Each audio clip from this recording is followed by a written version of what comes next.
Welcome back. अभी हम लोग देखेंगे प्रॉब्लम ऑन पॉइसन्स रेशो। पिछले लेक्चर में हमने पॉइसन्स रेशो पढ़ा था। पॉइसन्स रेशो के बारे में आपको पता है, you know what is the Poisson's ratio. Poisson's ratio, so Poisson's ratio is a ratio of lateral strain to the longitudinal strain. यहाँ ले लेता हूँ मैं, ये लैटरल स्ट्रेन है, the ratio of lateral strain to the longitudinal strain. Longitudinal strain, longitudinal strain, इस ratio को हम लोग बोलते हैं पॉइसन्स रेशो बोलते हैं। ये पिछले लेक्चर में हमने देखा है। Within the elastic limit the ratio of the lateral strain to that of the longitudinal strain is called as the Poisson's ratio. मतलब अगर किसी वायर को, if there is any wire, metal wire, if that metal wire is stretched, अगर उस metal wire को आप stretch करते हो तो दो तरह के स्ट्रेन आएंगे। दो तरह के स्ट्रेन कौन कौन से आएंगे? पहला लैटरल स्ट्रेन आएगा, दूसरा लॉन्जिट्यूडनल स्ट्रेन आएगा। मतलब अगर मेटल वायर को अगर आप स्ट्रेच कर रहे हो तो लेंथ बढ़ेगी उसकी और डायमीटर क्या होगा? घटेगा। Length increases, diameter decreases. तो जो चेंज इन डायमीटर है, decrease in diameter to the original diameter, उसको हम लोग बोलते हैं लैटरल स्ट्रेन बोलते हैं उसको। या फिर change in diameter to the original diameter, that is also called as the lateral strain बोलेंगे उसको, है ना। अगर किसी मेटल वायर को अगर आपने स्ट्रेच किया तो स्ट्रेच करने पर उसका लेंथ बढ़ता है, डायमीटर घटता है, मतलब रेडियस भी घटता है। तो lateral strain is nothing but the change in diameter to the original diameter, या फिर decrease in diameter to that of the original diameter, उसको लैटरल स्ट्रेन बोलते हैं। मतलब Poisson's ratio is denoted by sigma and it is equal to, ये देखिए, minus delta d divided by d, ये आ गया लैटरल स्ट्रेन। और जो लॉन्जिट्यूडनल स्ट्रेन है वो रहेगा change in length upon original length, बराबर है। ये था पॉइसन्स रेशो का फार्मूला। ये ऊपर वाला लैटरल स्ट्रेन है और नीचे वाला लॉन्जिट्यूडनल स्ट्रेन है। अच्छा, और एक बात बता देना चाहता हूँ कि this sigma is equal to, यहाँ पर आप लिख सकते हो minus delta R divided by R and this divided by delta L upon L. ये भी चलेगा, मैं बताया था लास्ट में, है ना। मतलब आप लैटरल स्ट्रेन इसको भी बोल सकते हो, change in diameter to the original diameter को भी बोल सकते हैं, या इसको भी बोल सकते हो change in radius to that of the original radius. Change in the sense decrease को बोला जा रहा है। अब लेंगे हम लोग एक न्यूमेरिकल है ना, एक प्रॉब्लम है। कैसा है कि determine the Poisson's ratio of material of wire whose volume remains constant under an external force. ऐसा एक क्वेश्चन है, देखिए यहाँ लिख देता हूँ मैं। I will write here question. Determine the Poisson's ratio. Determine Poisson's ratio. Determine the Poisson's ratio. Determine the Poisson's ratio. Okay, Poisson's ratio. Determine the Poisson's ratio.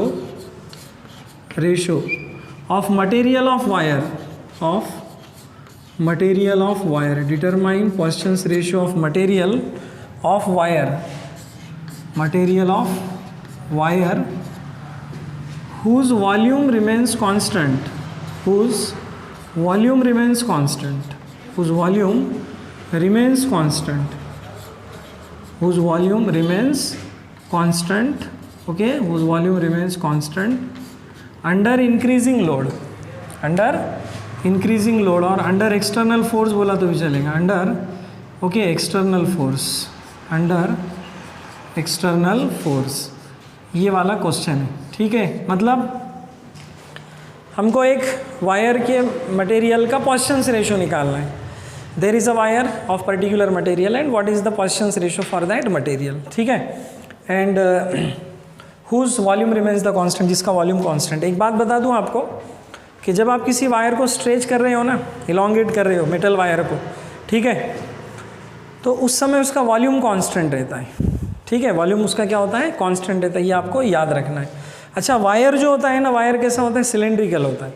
और सिलेंडर का जो वॉल्यूम है वो आप किस तरह से लेते हो? Area of cross section into length करना पड़ता है। एरिया ऑफ क्रॉस सेक्शन कितना होता है? पाई आर स्क्वायर होता है। और लेंथ एल ले लेंगे, स्मॉल एल ले लो या कैपिटल एल ले लो, जो भी आप मानते हो। तो वॉल्यूम ले लेंगे, वॉल्यूम को डिफ्रेंशिएट करेंगे और जो वॉल्यूम है उसका डेरिवेटिव 0 आ जाएगा और फाइनली हम लोग क्या करेंगे? सिग्मा निकाल लेंगे, ठीक है। देखिए मैं यहाँ पे सॉल्व करता हूँ। Let us see all the steps, सभी स्टेप आप लोग देखिए। देखिए यहाँ पे लेता हूँ मैं volume of wire. Volume of wire कितना? पाई आर स्क्वायर है। ये पाई ले लिया मैंने आर स्क्वायर, तो आर को डी बाई टू लिख देता हूँ, डायमीटर के फॉर्म में कन्वर्ट करता हूँ। ये डी बाई टू का स्क्वायर डी स्क्वायर बाय 4 हो गया, और यहाँ पे एल ले लेंगे, मतलब ये आ गया आपके पास में वॉल्यूम आ गया, बराबर है। पाई आर स्क्वायर भी चलेगा, नो प्रॉब्लम, वो भी डिफ्रेंशिएट किया तो वैसे ही आंसर आएगा, ठीक है। चलिए इसको डिफ्रेंशिएट करता हूँ, ये वॉल्यूम आ गया, it is the volume of wire, है ना, pi d square by 4 into l. चलिए डिफ्रेंशिएट करेंगे। So differentiating both side, differentiating both side, दोनों साइड में डेरिवेटिव ले लेंगे। तो दोनों साइड डेरिवेटिव लेने पर क्या आ जाएगा, आप विथ रिस्पेक्ट टू एल भी कर सकते हो, डी भी कर सकते हो। चलो दोनों साइड डिफ्रेंशिएट किया तो D we is equal to, ये पाई बाय 4 को बाहर रखो और प्रोडक्ट रूल से इसको डिफ्रेंशिएट कीजिए। First function as it is रखिए, डेरिवेटिव ऑफ सेकंड फंक्शन, ये वाला फर्स्ट फंक्शन है डी स्क्वायर और ये सेकंड है, तो ये first function as it is, derivative of second function क्या आएगा, डी एल आ जाएगा, और plus second function as it is आएगा, डेरिवेटिव ऑफ फर्स्ट फंक्शन क्या आएगा, डी स्क्वायर का डेरिवेटिव 2d, और d का डी ले लेता हूँ, कन्फ्यूज़ मत होइए, डी आ गया। अभी इसको सॉल्व कर देंगे। अच्छा डी का इंटीग्रेशन, सॉरी डेरिवेटिव कितना आ जाएगा, 0 आ जाएगा, ये 0 आ जाएगा, बराबर है। Change in volume 0, volume constant बोला हुआ है ना, इज इक्वल टू ये आ गया आपका पाई बाय 4 आ गया, और इधर आ गया इस साइड में d square into D l and plus यहाँ लिखेंगे 2 times d into l into d आ गया यहाँ पर, लाइक दिस, ठीक है। अब पाई बाय 4 को इधर ट्रांसफ़र कर देंगे, पाई बाय 4 ट्रांसफ़र करोगे तो कितना हो जाएगा, 0 हो जाएगा, और 0 होने के बाद में फिर ये वाली टर्म उधर ट्रांसफ़र कर दीजिए, बराबर है। ये पाई बाय 4 इधर आके 0 हो गया, इधर क्या बचा फिर D square D l plus 2dl into D बच गया, और फिर ये टर्म उधर ले लेंगे, बराबर है। ये तो सब 0 हो गया ना, ये उधर लेंगे तो क्या हो जाएगा, माइनस हो जाएगा। देखिए थोड़ा सा स्टेप डायरेक्ट कर रहा हूँ, कन्फ्यूज़ मत होइए। माइनस ये d square into D L आ गया, करेक्ट है, इज इक्वल टू इस साइड में क्या आ जाएगा, इस साइड में आ जाएगा 2 times capital d into l into d आ गया, बराबर है, ठीक है। ये 0 हो गया, यहाँ 0 था, और वो वाली टर्म मैंने इधर ला लिया, माइनस हो गया। अब यहाँ से d और d को कैंसिल कर देता हूँ, ये d और ये इसमें का एक d कैंसिल करेंगे, ठीक है। और कैंसिल करने के बाद में इस l को नीचे ला लो, इस d को इधर भेज दो, बराबर है, और ये 2 इधर ला लो। सिर्फ रीअरेंज कर रहा हूँ, कन्फ्यूज़ होने जैसा कुछ भी नहीं है। या ठीक है, और एक स्टेप बढ़ा देता हूँ, हाँ, ये देखिए minus D into D L is equal to इधर कितना है 2, ठीक है, 2 इंटू एल इंटू डी लिख देता हूँ, और यहाँ से फिर क्या कीजिए, इस d को इधर भेजिए और इस l को इधर लाइए, और 2 भी इधर ला लो, तो ये -1/2 हो जाएगा, और इधर आएगा dl बाय l, और इधर आ जाएगा डी डिवाइडेड बाय d आ जाएगा। Is that clear? सिर्फ रीअरेंज किया है टर्म्स, और कुछ भी नहीं है। बाकी ये dl बाय l नीचे भेज दो, ये पूरा का पूरा dl बाय l जो दिख रहा है ना, इसको नीचे भेज दो, तो ये -1/2 इज इक्वल टू कितना आ गया, ये d बाई डी, ये लैटरल स्ट्रेन है, और इधर लेंगे dl बाय l, ये है longitudinal strain. Is that clear? और फाइनली इस माइनस को यहाँ लिख देंगे, माइनस से मल्टीप्लाई कर दो दोनों साइड में, दोनों साइड में माइनस से मल्टीप्लाई कर दो, मतलब इधर बचेगा 1/2 बचेगा, और इधर माइनस आ जाएगा। तो फाइनली क्या आता है मैं आपको बताता हूँ, इधर देखिए, ये 1/2 आ गया, दिस 1/2 एज इट इज़, इस साइड में आ गया minus, that is D divided by D, and this divided by dl divided by l। तो ये आ गया lateral strain to the longitudinal strain, मतलब ये सिग्मा आ गया, ये पूरा सिग्मा है, देखिए ये सिग्मा दिख रहा है ना, तो सिग्मा 1/2 आ गया, sigma is equal to 1/2 means कितना आ गया आंसर, 0.5 आ गया, बराबर है। ये देखो प्रैक्टिकल वैल्यू, मैक्सिमम जो सिग्मा का वैल्यू है वो 0.1 आता है। मैंने रेंज आपको लिख कर दिया था, सिग्मा का जो रेंज है ना, sigma I think sigma greater than -1 और लेस देन 0.5 ऐसा कुछ रेंज दिया था, theoretical value, sorry practical value, और थेरोटिकल वैल्यू भी आपको दिए हुए, वो रेंज चेक कर लो आप लोग। तो मैक्सिमम वैल्यू सिग्मा का 0.5 आता है। तो in this way this is the solution for this question. Okay, question था कि determine the Poisson's ratio of material of wire whose volume remains constant under external force. ये वायर का मैंने volume लिया डायमीटर के फॉर्म में, इसको differentiate किया, वॉल्यूम कांस्टेंट है इसलिए ये 0 आया है, हाँ ओके। और इसको सॉल्व करके सिर्फ मैंने पोजीशंस रेशियो सेपरेट किया, यहाँ पर ये lateral strain to the longitudinal strain 1/2 आए 0.5। ओके, इसको ठीक से उतार लीजिए। Now see the relation between the volume strain, lateral strain and longitudinal strain. इन तीनों में हमको रिलेशन देखना है, बराबर है। एक तो वॉल्यूम स्ट्रेन पता है, change in volume to the original volume होता है। दूसरा lateral strain, change in the diameter to original diameter होता है, और तीसरा जो होता है that is the longitudinal strain. इन तीनों में हमको रिलेशन देखना है। ओके चलिए, मान लो ये एक मेटल का वायर है, दिख रहा है यहाँ पर, this one is a metal wire. Okay let this is a metal wire, ये एक मेटल का वायर है, बराबर है। Now when this wire is subjected to a force, stretching force, तब क्या हो जाएगा पता है कि इसका लेंथ बढ़ेगा, डायमीटर घटेगा।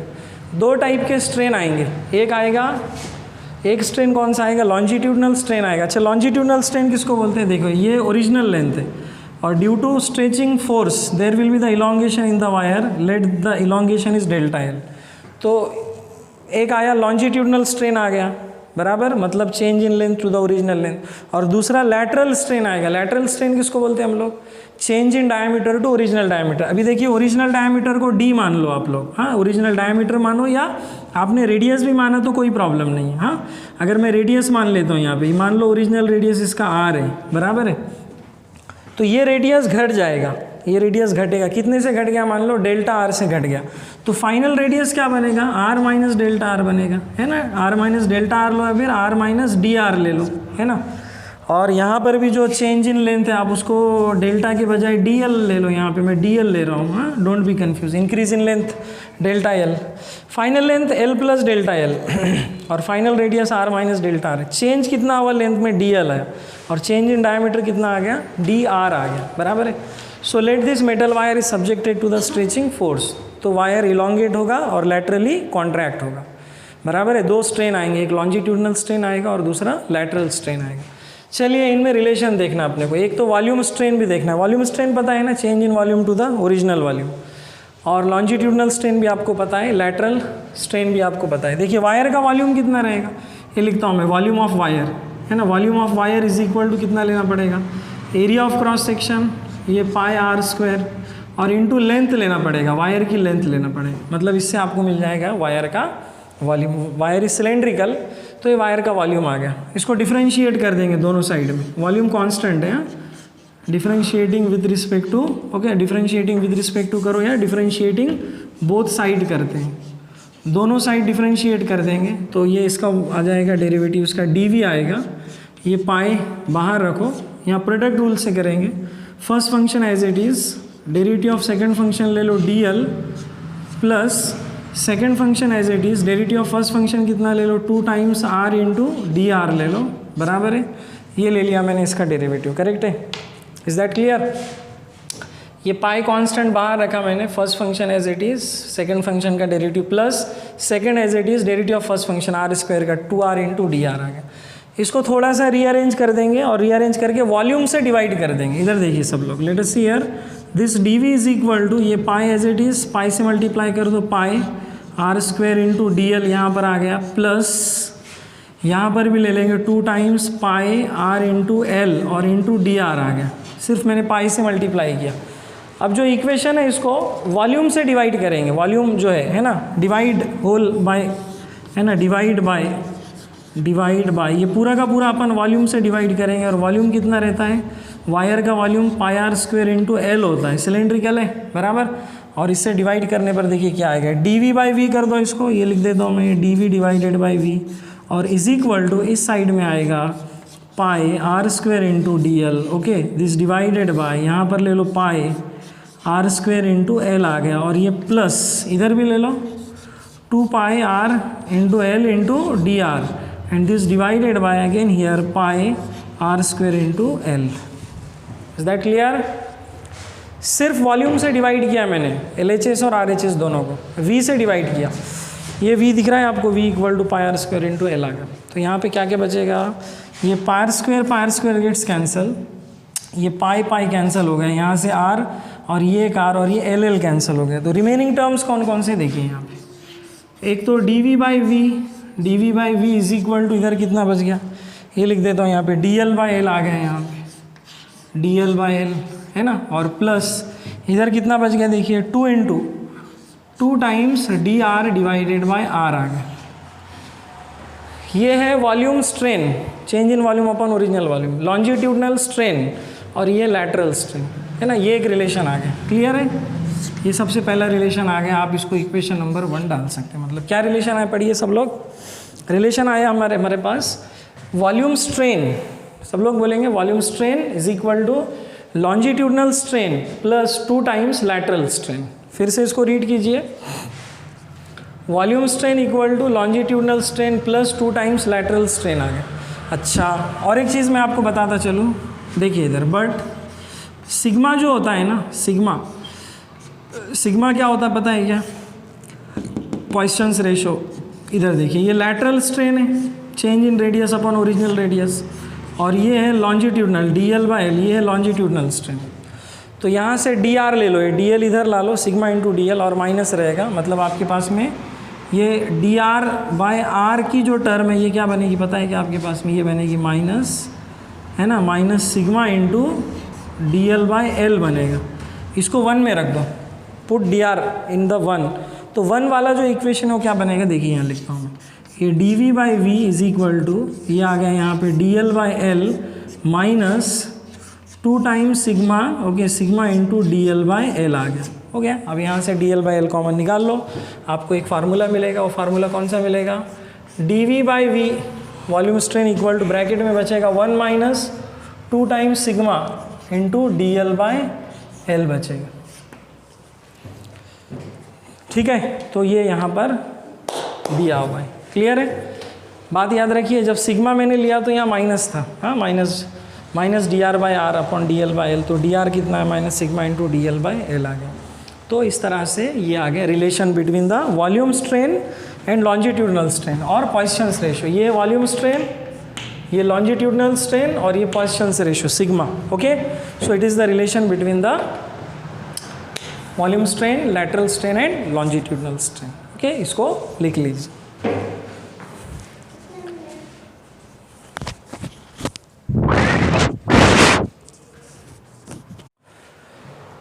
तो अभी आपने आई होप ये पूरा लिख लिया होगा, है ना। इधर का मैंने रब कर दिया, और 1-2 पॉइंट आपको बताने थे। तो ये रिलेशन जो आया है, किस में आया है, ये वॉल्यूम स्ट्रेन है, ये दिख रहा है आपको, वॉल्यूम स्ट्रेन, लॉन्जिट्यूडनल स्ट्रेन, और ये लैटरल स्ट्रेन में रिलेशन आ गया। और उधर वाला भी रिलेशन देख लीजिए, volume strain equal to 1 minus 2 times sigma lateral strain है, बराबर है इस वायर का, मेटल वायर का। अब देखिए, इफ़ फर्स्ट पॉइंट याद रखिए, इफ सिग्मा मैक्सिमम कितना लाया था मैंने, याद है किसी को, 0.5 था। 0.5 मतलब 1/2 था, बराबर। चलो लिख देता हूँ 1/2, हाँ, 0.5 मीन्स 1/2 रहता। अगर सिग्मा 1/2 है तो ये वाला रिलेशन क्या बनेगा, इसको कुछ तो नंबर डाल देता हूँ मैं, सेकेंड नंबर का इक्वेशन डाल देता हूँ। सेकेंड इक्वेशन क्या बनेगा, देखिए आप पुट करके, सिग्मा 1/2 रखिए तो -2 इंटू 1/2, 2 कैंसिल हो जाएगा, 1 बचेगा, 1 माइनस 1 0 हो जाएगा, और 0 इंटू समथिंग 0 हो जाएगा। मतलब ये जो वॉल्यूम स्ट्रेन दिख रहा है ना, ये वॉल्यूम स्ट्रेन जो है तो ये 0 हो जाएगा। क्लियर है क्या? इसको 1 में रखना है, पुट इन 1। अगर आपने इसको 1 में रखा तो सिग्मा 1 में रखने के बाद में -2 इंटू 1/2, 2 कैंसिल, -1 बचेगा, 1 माइनस 1 0, 0 इंटू समथिंग 0 आ जाएगा। मतलब वॉल्यूम स्ट्रेन 0 रहता है। कब रहता है वॉल्यूम स्ट्रेन? वॉल्यूम स्ट्रेन समझ रहे हो क्या? वॉल्यूम स्ट्रेन का मतलब change in volume to the original volume, ये 0 रहेगा अगर सिग्मा 1/2 है तो। फिर के कितना आएगा? के मतलब बल्क मॉडुलस। बल्क मॉडुलस क्या होता है अपने पास में? Volume stress upon volume strain लेते हैं, याद है आपको? इधर देखिए, ये वॉल्यूम स्ट्रेस क्या रहता है? dp रहता, और वॉल्यूम स्ट्रेन क्या रहता है? ये dv/v रहता है, बराबर है। कभी डेल्टा लेंगे, कभी dv लेंगे। तो यहाँ पे 0 रख देंगे तो समथिंग अपॉन 0 इन्फिनिटी, मतलब k इन्फिनिटी बन जाएगा। Very important point. हाँ, इफ़ सिग्मा इज़ 1/2, अगर सिग्मा 1/2 है तो k इन्फानाइट बन जाएगा। इन्फानाइट बन जाएगा मतलब उस मटेरियल का बल्क मॉडुलस इन्फिनिटी हो जाएगा। अगर ये 0 है तो k इन्फानाइट हो जाएगा। तो ये हो गया फर्स्ट पॉइंट। दूसरा और एक पॉइंट बता देना चाहता हूँ कि इफ़ सिग्मा 0, अगर सिग्मा 0 है तो सिग्मा अगर 0 है तो उस समय जो लैटरल स्ट्रेन है, लैटरल स्ट्रेन कहाँ रखना पड़ेगा? ये वाले फार्मूले में, है ना। सिग्मा 0 रखो, इसको इधर ला लो, 0 इंटू समथिंग 0, मतलब लैटरल स्ट्रेन 0 हो जाएगा। मतलब dr/r 0 रहता है ना। और ये काई में होता है? It is in case of cork. In case of cork होता है। कॉर्क मीन्स जो बॉटल को लगाते हैं ना, उस कॉर्क में जनरली, है ना, for that cork sigma is equal to 0, तो लैटरल स्ट्रेन 0 हो जाता है, बराबर है। इस पॉइंट को भी याद रखिए, ओके।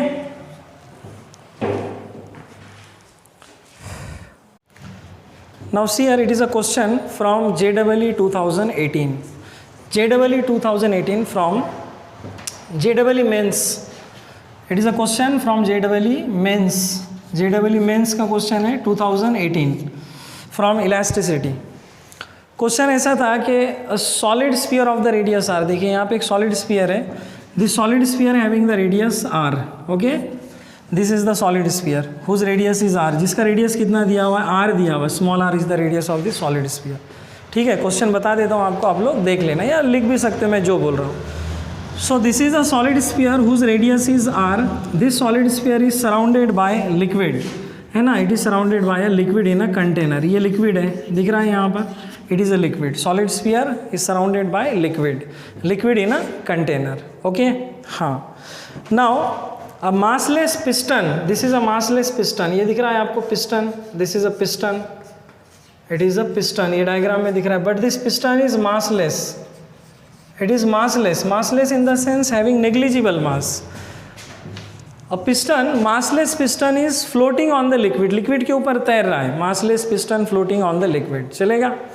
इसका जो मास है वो नेग्लिजिबल है पिस्टन का. उसके बाद में क्या किया गया, अ मास m is placed on the piston, है ना. ये वाला जो मास दिख रहा है क्या, one of the block of mass m. It is a block of the mass m. ये एक ब्लॉक है लाइक दिस. यहाँ लिख देता हूँ, this one is a block. Okay, and this block having the mass m. This block of mass m is placed on the piston. इसको piston पे रखा हुआ है, बराबर. अब सवाल ये है कि what is the fractional change in the radius of the sphere. बोला उसने fractional change. Fractional change in the radius of sphere का मतलब होता है कि व्हाट इज़ द, है ना, fractional decrement. dr upon r का वैल्यू उसने पूछा है कि बताओ ये कितना रहेगा. ये आपको पूरा सवाल मैंने बता दिया. JEE Mains 2018 कि what is the fractional decrease in the radius of sphere.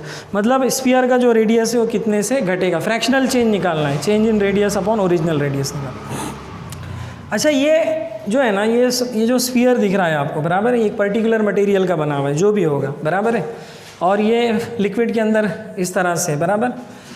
अब जब इस पर आप मास रखोगे ना, इस ब्लॉक को रखोगे, तो ब्लॉक को रखने के बाद क्या होगा, प्रेशर बढ़ेगा. प्रेशर बढ़ेगा ना, प्रेशर बढ़ेगा. प्रेशर लिक्विड के ऊपर बढ़ेगा. ये जो पिस्टन है, it will exert the pressure, बराबर है. जितना प्रेशर एक्सर्ट करेगा हर पॉइंट पे उतना प्रेशर ऐड होगा, बराबर है. ये ब्लॉक यहाँ रखने के बाद में, है ना, that piston will exert the pressure. Pressure will increase. Pressure समझते हो ना आप, बराबर. Force per unit area. और एक बात बता दूं कि पिस्टन का जो एरिया है ना, इस वाले पिस्टन का जो एरिया है वो A ले लेता हूँ. एरिया लेता हूँ, कैपिटल A ले लेता हूँ, बराबर. और जैसे ही प्रेशर बढ़ेगा तो यहाँ पे क्या होगा, देयर विल बी, है ना, there will be the pressure from all side. सभी साइड से इक्वल प्रेशर एक्सर्ट होगा. इज़ दैट क्लियर, है ना. अच्छा, कितना प्रेशर होगा वो भी बता देता हूँ मैं आपको. इधर देखिए, वो प्रेशर कितना रहेगा. ये प्रेशर इज इक्वल टू क्या होता है हमारे पास में, force divided by area of cross section of the piston. Force किसके बराबर है, कितना फोर्स लग रहा है, वेट के बराबर. किसका वेट है, ब्लॉक का. ब्लॉक का वेट कितना लोगे आप, mg. And this mg divided bye a ले लेंगे, इसको 1 डाल देता हूँ. मतलब दिस इज़ द प्रेशर. ये है ये वॉल्यूम स्ट्रेस है. ये वॉल्यूम स्ट्रेस है, बराबर है ना. इतना वॉल्यूम स्ट्रेस है, इसकी वजह से क्या हो रहा है, इसका रेडियस, है ना, चेंज हो रहा है, घट रहा है. तो हमको वो निकालना है. नाउ वॉल्यूम कितना होता है स्फीयर के वॉल्यूम की अगर बात करेंगे तो volume of sphere is equal to कितना होता है, 4/3, है ना, pi into r³ is the volume of the sphere. ये स्फीयर का वॉल्यूम आ गया. अब दोनों साइड लॉग ले लो और डिफरेंशिएट करो. लॉग लेकर डिफरेंशिएट कर दो.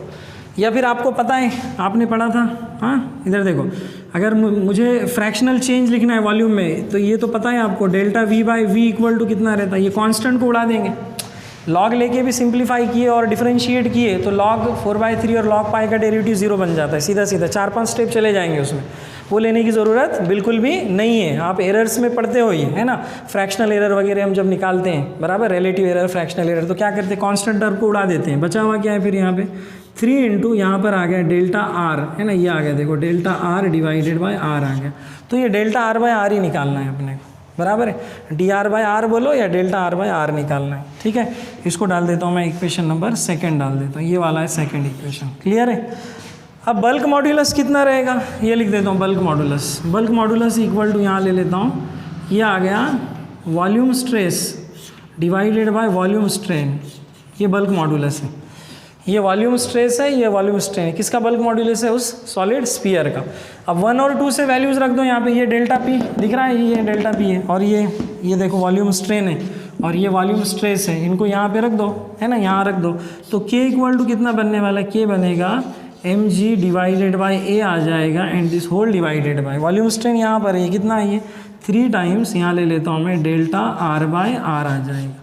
और हमको निकालना है डेल्टा r बाय r, तो डेल्टा r बाय r निकाल लेंगे। डेल्टा r बाय r को इधर ले लेंगे और k नीचे भेज देंगे और a नीचे आ जाएगा। तो फाइनल आंसर लिख देता हूँ यहाँ पर।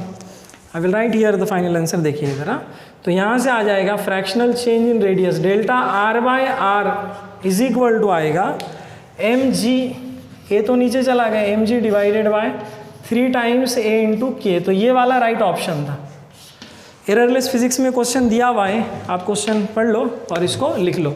ये आ गया fractional decrement in the radius, fractional change in the radius बोलेंगे, आगे लिख लेना fractional change in the radius. Is that clear? Okay, I hope आपको ये समझ गया होगा। इसको लिख लीजिए।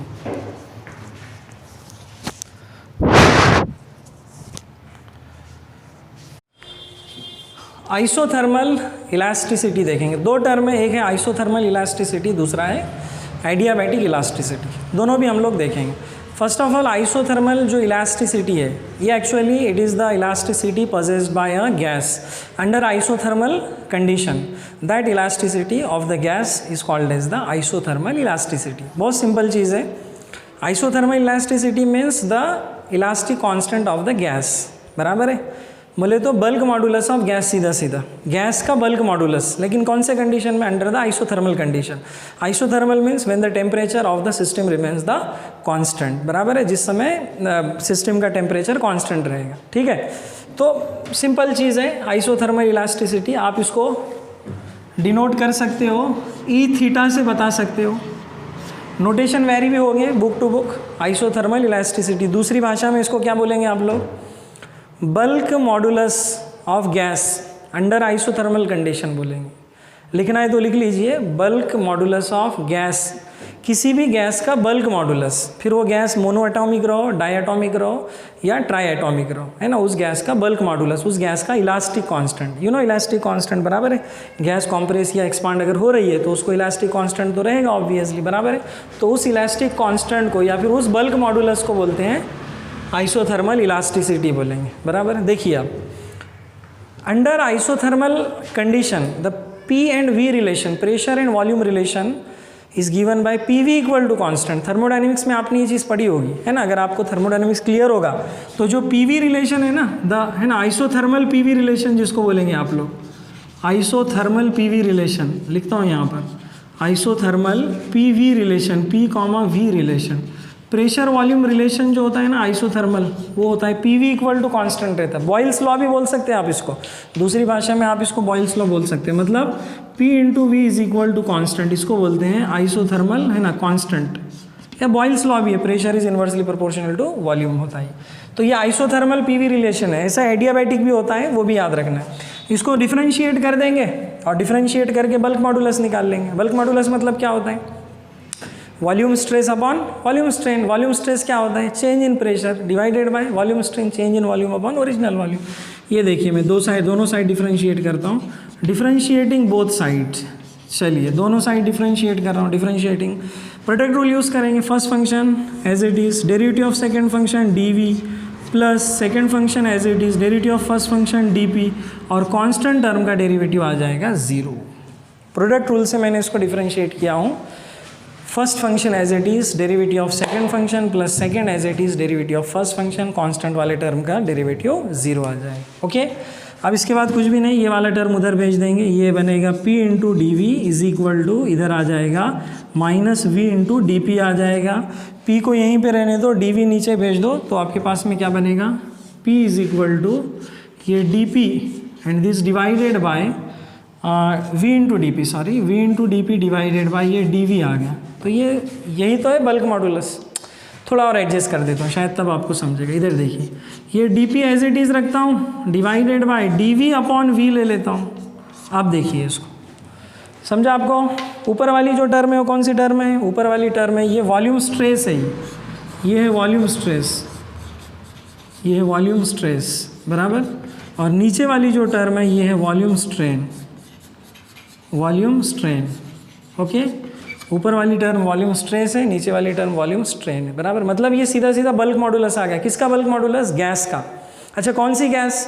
द गैस विच एक्सपांड्स और है ना कॉम्प्रेस और एक्सपांड्स अंडर आइसोथर्मल कंडीशन, तो उसका ये बल्क मॉडुलस है। ये देखिए ना, ये volume stress upon volume strain, bulk modulus. और इसी को क्या बोलते हैं हम लोग? E theta. ई थीटा मतलब ई थीटा किसके बराबर आ गया? ई थीटा प्रेशर के बराबर आ गया। लिख लेना आगे, isothermal elasticity equal to pressure of gas. देखिए थर्मोडायनेमिक्स में और भी ये चीज़ें क्लियर होगी। फिजिक्स में जब थर्मोडायनेमिक्स पढ़ेंगे ना, तो तब ये और भी आपको और मोर क्लियर होगा। इसमें नई चीज़ क्या होगी अगर आपने हीट सेक्शन नहीं पढ़ा या थर्मोडायनेमिक्स नहीं पढ़ा? ये वाली टर्म, इसको याद कर लो। प्रेशर वॉल्यूम रिलेशन, प्रेशर और वॉल्यूम रिलेशन है किसी भी गैस के लिए।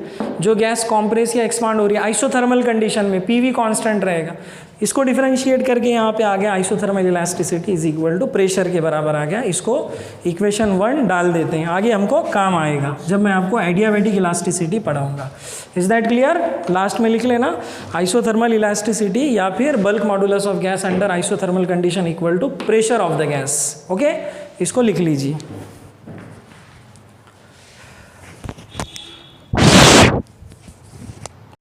एडियाबैटिक इलास्टिसिटी देखेंगे, आइसोथर्मल देखा, अब देखेंगे हम लोग एडियाबैटिक इलास्टिसिटी। एडियाबैटिक इलास्टिसिटी का मतलब क्या होता है? Bulk modulus of gas under adiabatic condition. किसी भी गैस का bulk modulus but under adiabatic condition. Adiabatic process क्या होता है पता है आपको, सभी को पता है, सुना होगा। The process in which no exchange of heat takes place between system and surrounding, उसको हम लोग एडियाबैटिक बोलते हैं। एडियाबैटिक में ना तो हीट अंदर आएगी ना बाहर जाएगी, बराबर है। सिस्टम से हीट ट्रांसफ़र नहीं होगी, उसको एडियाबैटिक बोलते हैं। कोई भी गैस अगर कॉम्प्रेस या फिर एक्सपांड हो रहा है तो उसका जो बल्क मॉडुलस है, कौन सा bulk modulus? Under adiabatic condition वो अलग रहेगा। अंडर आइसोथर्मल अलग रहेगा, अंडर एडियाबैटिक अलग रहेगा। देखिए सोचने लायक चीज़ है, बराबर है क्या? इस पर सोचिए थोड़ा सा जो मैं बोल रहा हूँ आपको, कि कंडीशन मैटर करती है, बराबर है ना। गैस कॉम्प्रेस या एक्सपांड किस कंडीशन में हो रही है डिपेंड करता है बल्क मॉडुलस के लिए, सही है ना। मतलब गैस का bulk modulus through out constant नहीं रहेगा, डिपेंड्स ऑन द कंडीशन। ये रिमार्केबल पॉइंट है, इसको याद रखिए और इस पर थोड़ा सोचिए। तो एडियाबैटिक इलास्टिसिटी मतलब सीधा सीधा elastic constant of the gas बोलेंगे अंडर एडियाबैटिक प्रोसेस, या फिर बल्क मॉडुलस ऑफ गैस बोलेंगे, bulk modulus of gas under adiabatic condition बोलेंगे, बराबर। Adiabatic elasticity is denoted by E5। Notation और चेंज भी हो सकते हैं, ज़रूरी नहीं है ना, किसी बुक में और कुछ और यूज़ करेगा हो तो confuse, don't be confuse. So adiabatic elasticity, adiabatic elasticity निकालने के लिए आपको एडियाबैटिक पीवी रिलेशन याद होना चाहिए। थर्मोडायनेमिक्स अगर आपने पढ़ा तो आपको एडियाबैटिक पीवी रिलेशन भी याद आ जाएगा। याद नहीं है तो अभी याद रहने दो इस टॉपिक में। एडियाबैटिक पीवी रिलेशन क्या है? P into we to the power gamma equal to constant होता है। Pressure into volume into gamma V to the power gamma is equal to constant, gamma CP upon CV होता है। ये term कुछ student के लिए नहीं होगी, जिसने पढ़ा है तो उसको तो एकदम ईजी लगेगा। तो एक 2 स्टेप है शुरुआत के, वो आपको पहले समझ कर लेना होगा। लिखता हूँ यहाँ पर, ओके। देखिए adiabatic PV relation, adiabatic pressure comma volume relation. मतलब एडियाबैटिक पीवी रिलेशन में पहले आपको लिखकर बता देता हूँ। देखिए एडियाबैटिक पीवी रिलेशन है PV to the power gamma is equal to constant, ये होता है adiabatic PV relation. Is that clear? जैसा आइसोथर्मल पीवी रिलेशन क्या था? PV इक्वल टू कॉन्स्टेंट था। In the same way this one is a adiabatic PV relation, PV to the power gamma equal to constant, इसको बोलेंगे adiabatic PV relation. इसमें जो gamma है ना, गैमा, ये gamma, this gamma is a ratio of CP upon CV, मतलब ratio of specific heat at constant pressure to the specific heat at constant volume होता है, ये गैमा होता है। वैसे गैमा के बारे में बता दूं कि गैमा मोनो एटॉमिक का या डाई एटॉमिक गैस या ट्राई एटॉमिक गैस का ये हमेशा ग्रेटर देन 1 ही होता है। KTG पढ़ते हैं तो तब ये बहुत आता है यूज़ में, हाँ गैमा, ठीक है। मतलब ये रेशियो होता है CP अपॉन CV, ये specific heat at constant pressure to the specific at constant volume. ये चीज़ आपके लिए थोड़ी सी नई है, इसको आपको याद रखना होगा, ओके। अब हम इसको डिफरेंशिएट करेंगे। जब हम इसको डिफरेंशिएट करेंगे ना, और डिफरेंशिएट करके हम इसका बल्क मॉडुलस निकाल लेंगे उस गैस का, खत्म बात। देखिए इधर डिफरेंशिएटिंग बोथ साइड करता हूँ मैं, ये डिफरेंशिएटिंग बोथ साइड दोनों साइड डिफरेंशिएट करता हूँ तो कांस्टेंट का टर्म का डेरिवेटिव तो जीरो हो जाएगा। इसको प्रोडक्ट रूल से करेंगे। First function as it is, derivative of second function, ये गैमा सामने आ गया, v to the power gamma का पावर माइनस है ना 1 कर दो और इंटू v का डेरिवेटिव dv आ गया। First function as it is, derivative of second function आ गया, plus second function as it is मतलब v to the power gamma as it is, derivative of first function dp आ गया और constant वाले term का derivative 0 बन गया। Clear है? देख लीजिए एक बार अच्छे से। First function as it is, derivative of second plus second as it is, derivative of first, constant का डेरिवेटिव 0। ये वाली टर्म उधर भेज देंगे तो इधर बचेगा क्या?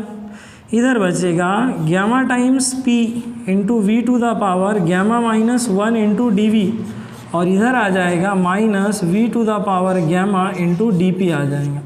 और यहाँ से क्या कीजिए, ये वाली टर्म नीचे ट्रांसफ़र कर देंगे तो क्या बनेगा? देखिए gamma times p is equal to बनेगा इधर minus v to the power gamma into D p divided by नीचे आएगा v to the power gamma minus 1 into d v आ जाएगा। क्लियर है? वो अंडरलाइन किया हुआ टर्म पूरा नीचे ला लिया मैं। अब क्या कीजिए, या तो इसको नीचे लाइए या नीचे वाली टर्म ऊपर भेजिए। जब आप v to the power gamma minus 1 को ऊपर भेजोगे, इस वाले टर्म को जब आप ऊपर भेजोगे, इसको ऊपर ट्रांसफ़र करोगे तो ये माइनस होगा, ये प्लस होगा, ये माइनस ये plus, simple addition of their powers कर दो, प्लस गैमा माइनस गैमा 0 हो जाएगा और v टू द पावर 1 बचेगा। फिर से देखिए, इसको ऊपर भेजो, ये माइनस होगा, ये प्लस होगा, प्लस गैमा माइनस गैमा 0 हो जाएगा। मतलब gamma times p is equal to क्या आ जाएगा, इधर आ जाएगा minus v into D P और डिवाइडेड बाई नीचे आएगा डी वी। बराबर हो गया? यही तो है bulk modulus, v into D p upon d v. ठीक है, और थोड़ा सिंप्लीफाइड स्टेप बताता हूँ आपको। Gamma into p is equal to ये D P as it is रख दो और इसको लिखो डी वी अपॉन वी। ठीक है, ऐसा याद रखो, ये माइनस नीचे ले लिया, चलेगा ना? मतलब ये आ गया आपके पास में स्ट्रेस। कौन सा स्ट्रेस है ये वॉल्यूम स्ट्रेस है ये, बराबर, चेंज इन प्रेशर है तो, और ये वॉल्यूम स्ट्रेन, इसको बोलते हैं हम लोग वॉल्यूम स्ट्रेन बोलते हैं।